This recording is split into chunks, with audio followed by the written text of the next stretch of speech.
প্রধানমন্ত্রী শেখ হাসিনাকে টেলিফোন করেছেন জাতিসংঘ মহাসচিব অ্যান্টনিও গুতেরেস। জাতিসংঘের অধীনে নির্বাচন এবং দেখেন সেদিকেই যাচ্ছে মনে হয়। নির্বাচন হতে হবে জাতিসংঘের অধীনে এবং তারপরে পলিটিক্যাল। আসসালামু আলাইকুম সুপ্রিয় দর্শক বন্ধুরা, অবশেষে জাতিসংঘের অধীনে নির্বাচনের চূড়ান্ত ঘোষণা আসতে চলেছে। দর্শক বন্ধুরা, এবার বিএনপির জন্য এক মহা সুসংবাদ দিল জাতিসংঘ। আর সেই সকল বিষয়গুলোকে কেন্দ্র করে এবার আপনাদের মাঝে অত্যন্ত চমৎকার কিছু তথ্য তুলে ধরবো। আপনারা সেই তথ্যগুলো জানলে অবশ্যই বুঝতে পারবেন তাহলে কি শেষ পর্যন্ত আওয়ামী লীগের সময় শেষ হতে চলেছে। দর্শক বন্ধুরা, বাংলাদেশের নির্বাচনকে কেন্দ্র করে এখন পুরো বিশ্বে ব্যাপক আলোচনা এবং সমালোচনার জন্ম দিয়েছে। আর সেই সকল বিষয়গুলোকে কেন্দ্র করে আবার জাতিসংঘের অধীনে নির্বাচন হতে চলেছে। দর্শক বন্ধুরা, এবং সেই সাথে জাতিসংঘ থেকে প্রধানমন্ত্রীকে ফোন করে যে বার্তা দিয়েছে সেই বার্তাটিও আপনাদের মাঝে তুলে ধরেছি।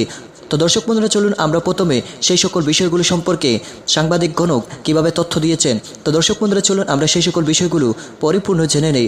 অবশ্যই ধৈর্য সহকারে পুরো ভিডিওটি দেখবেন, তাহলে এই সকল বিষয়গুলো পরিপূর্ণ বুঝতে পারবেন। এখানে বেশ কয়েকটি দুটি প্রোগ্রাম করেছিলাম যে জাতিসংঘের অধীনে নির্বাচন, এবং দেখেন সেদিকেই যাচ্ছে মনে হয়। এই যে 14 জন শক্তিশালী কংগ্রেসম্যান একটি চিঠি দিয়েছে যে জাতিসংঘের অধীনে নির্বাচনের আয়োজন করার জন্য তারা জাতিসংঘের ইউনাইটেড স্টেটসের যিনি রিপ্রেজেন্টেটিভ তাকে চিঠি দিয়েছেন। পাশাপাশি মানবাধিকার কাউন্সিল থেকে বাংলাদেশকে বাদ দেওয়ার দাবি জানিয়েছেন। পাশাপাশি র্যাবে যারা ছিল তাদেরকে একেবারেই বন্ধ করে দেওয়ার জন্য বলেছেন। একদম প্রপার স্ক্রিনিং এর আগে কেউ যেন র্যাবে কাজ করছে এরকম কেউ যেন শান্তিরক্ষী মিশনের সুযোগ না পায়। তো পরিস্থিতি আন্তর্জাতিক ভাবেও জটিল হয়ে উঠছে। আমাদের এই যে পাগলা মোমেন আলগা মোমেন যতই বলুক এরা আহাম্মক, এরা নিজেদেরকেই মনে করে, যতই গালাগালি করুক কিছুই যায় আসে না, তারা এদের ক্যারেক্টার বুঝে গেছে। তো জাতিসংঘের অধীনে নির্বাচন বা এই বিষয়টা আপনি কিভাবে দেখেন? এই মানে একটা ম্যাচিউর লেভেলে যাচ্ছে কিন্তু। জি জি জি, দ্যাটস এ গুড সাইন। এটা আপনি গতকাল দেখলাম ডক্টর তাজ হাশমি ভাই বলেছেন the great man things alike. Actually এটা আমাদের হয়তো স্পেশাল কোনো ক্রেডিট না, এটা অনেকেই ভাবছিলেন।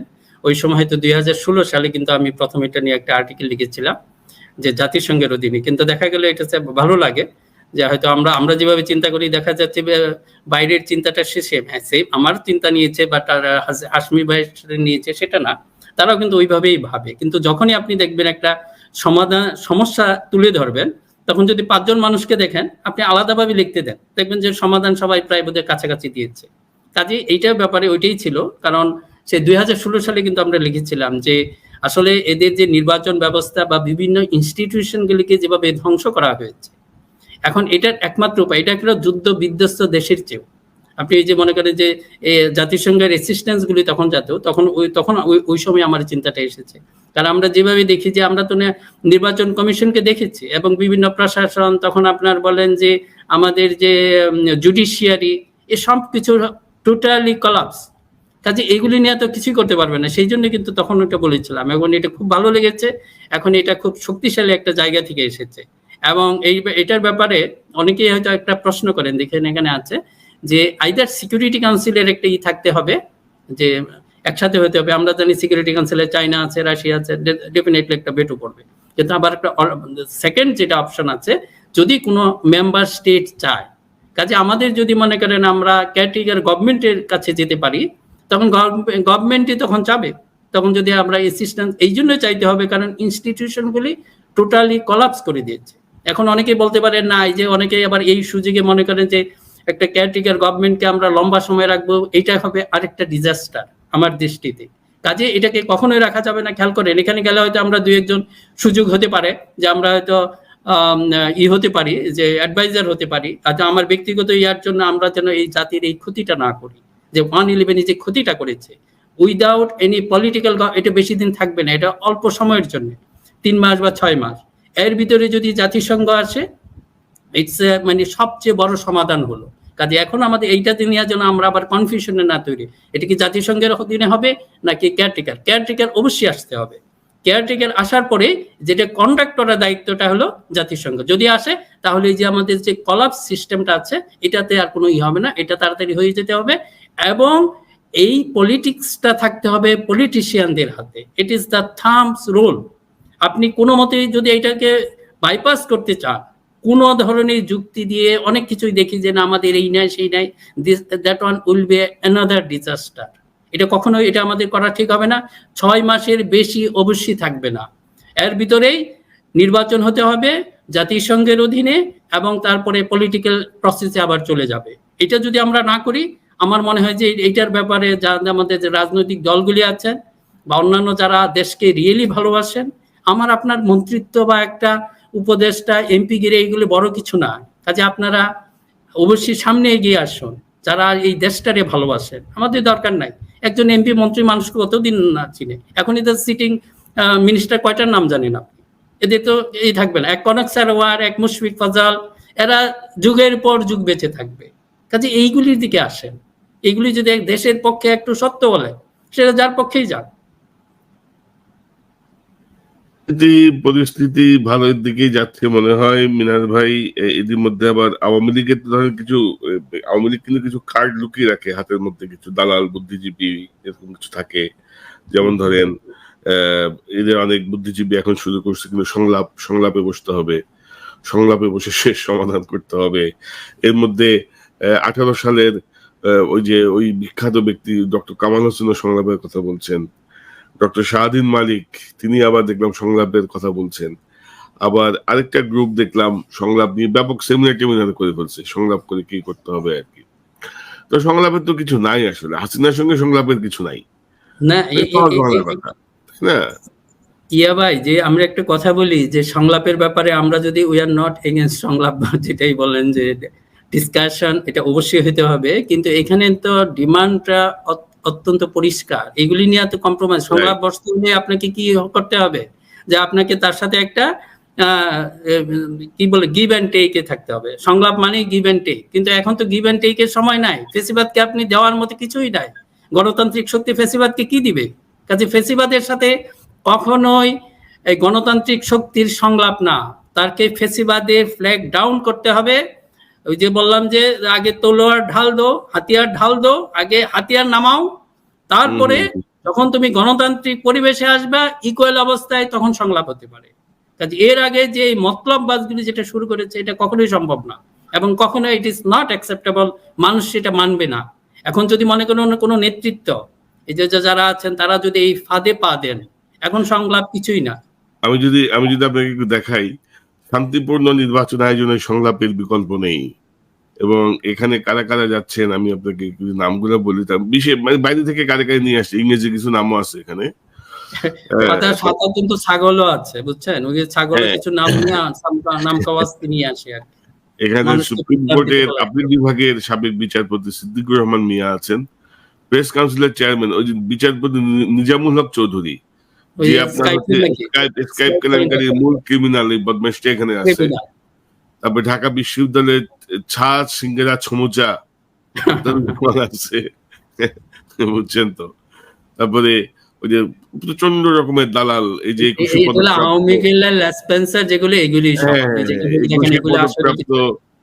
অজয় দাশগুপ্ত, হ্যাঁ সে আছে, এরকম আর কি। মানে এরকম ক্রিমিনাল গুলা নিয়ে তারা এখন শান্তিপূর্ণ এটাও কিন্তু ধরেন আওয়ামী লীগ জাস্ট আরেকটা উইং ওপেন করে রাখলো, আরেকটা উইং ওপেন করে রাখলো। আপনি কদিন পরে দেখবেন যে সম্মিলিত সাংস্কৃতিক জোটের বাচ্চু ফাচ্চু কারা কারা আছে না, এরাও দেখবেন যে সামনে একটা ব্যানার টানা নিয়ে দাঁড়ায় গেছে, সংলাপে বসুন, দেশের এই অবস্থা মেনে নেওয়া যায় না।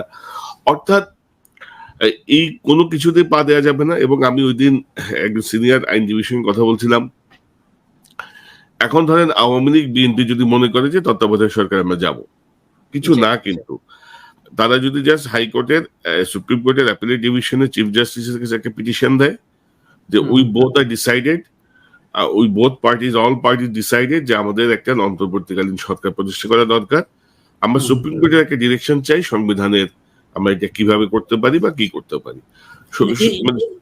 এই ডিরেকশনটা নিতে ধরেন একদিনের ব্যাপার, কিন্তু এইগুলি অলরেডি এটা করা হয়েছে, আমাদের ইনসিডেন্স, পাস্ট ইনসিডেন্স সেগুলি রয়েছে। এগুলি আসলে এক ধরনের মতলববাজি, এবং প্রত্যেকটাই মতলববাজ, এদের প্রতি ওই শ্রদ্ধাটা নাই।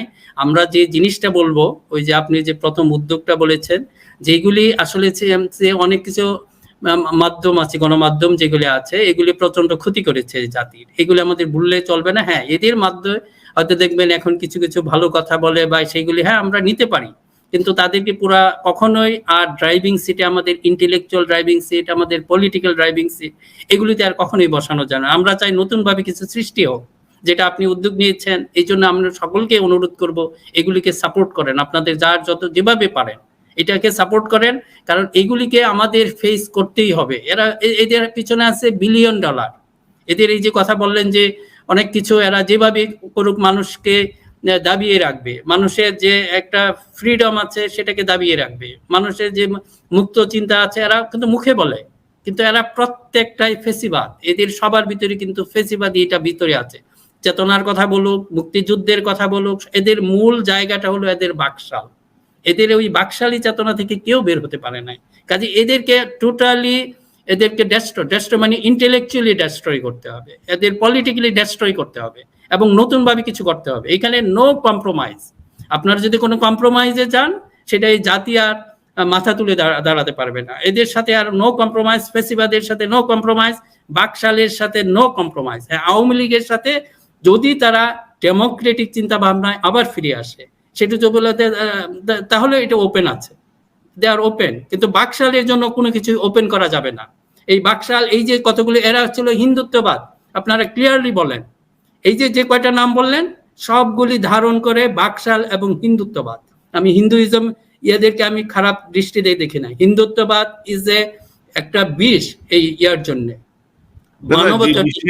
যে বিশ্বে আপনার ইন্ডিয়ার মতো একটা সেকুলার কান্ট্রি শেষ হয়ে গেল। হ্যাঁ, ইন্ডিয়ার ভারতের মতো এত বড় একটা গণতান্ত্রিক দেশ, সেকুলার একটা দেশ, শুধুমাত্র এই হিন্দুত্ববাদী রাজনীতি করতে যেয়ে কিন্তু শেষ হয়ে গেল এবং পুরো বিশ্বে তারা এখন ব্ল্যাক লিস্টেড হয়ে গেছে যে এরা সংখ্যালঘুদের প্রতি যে আচরণ করে। তো আমার অনুষ্ঠানের শেষ দিকে, এবং আমি যেটা মনে করি যে এখন যে গণজোয়ার ফ্যাসিস্ট শাসনের বিরুদ্ধে, এই ফ্যাসিবাদের বিপক্ষে যারা অবস্থা, টেলিফোন করেছেন জাতিসংঘ মহাসচিব অ্যান্টনিও গুতেরেস। কুশল বিনিময়ের পাশাপাশি বিভিন্ন বিষয়ে তারা প্রায় 12 মিনিট কথা বলেন বলে প্রধানমন্ত্রীর প্রেস সচিব এহসানুল করিম স্বাক্ষরিত এক সংবাদ বিজ্ঞপ্তিতে জানানো হয়েছে। 2023-এর নির্বাচন গ্রহণযোগ্য না হলে বিদেশি বিনিয়োগ সহ নানা ক্ষেত্রে বাংলাদেশ সমস্যায় পড়তে পারে বলে সতর্ক করেছেন British high commissioner Robert Dickson. তিনি বলেন, স্বল্পোন্নত দেশ থেকে উত্তরণের পথে থাকায় এদেশের নির্বাচন নিয়ে বিদেশিদের আগ্রহ বেশি। জোর দেন অংশগ্রহণমূলক ও নির্দলীয় নির্বাচন কমিশন গঠনের উপর। জরুরি পদক্ষেপ নিতে জো বাইডেনকে পাঠানো 6 কংগ্রেসম্যানের চিঠির কথা স্বীকার করেছে হোয়াইট হাউস। চিঠি সম্পর্কে অবগত থাকার কথা জানিয়ে জাতীয় নিরাপত্তা কাউন্সিলের মুখপাত্র জন কির্বি বলেন, বাংলাদেশে সুষ্ঠু নির্বাচন নিশ্চিতের বিষয়ে অবিচল রয়েছে যুক্তরাষ্ট্র। এদিকে আলাদা ব্রিফিংয়ে বাংলাদেশে অবাধ এবং শান্তিপূর্ণ নির্বাচন অনুষ্ঠানের তো দর্শক বন্ধুরা, আপনারা হয়তো পুরো ভিডিওটি দেখে এবং এই সকল তথ্যগুলো জেনে অবশ্যই বুঝতে পেরেছেন, অবশেষে বাংলাদেশের নির্বাচনকে কেন্দ্র করে এখন পুরো বিশ্বে ব্যাপক আলোচনা এবং সমালোচনার জন্ম দিয়েছে এবং সেই সাথে বাংলাদেশের নির্বাচনকে ঘিরে যে হামলা মামলা সৃষ্টি হয়েছে, সেই সকল বিষয়গুলোকে কেন্দ্র করে পুরো বাংলাদেশে ব্যাপক অস্থিরতার জন্ম দিয়েছে।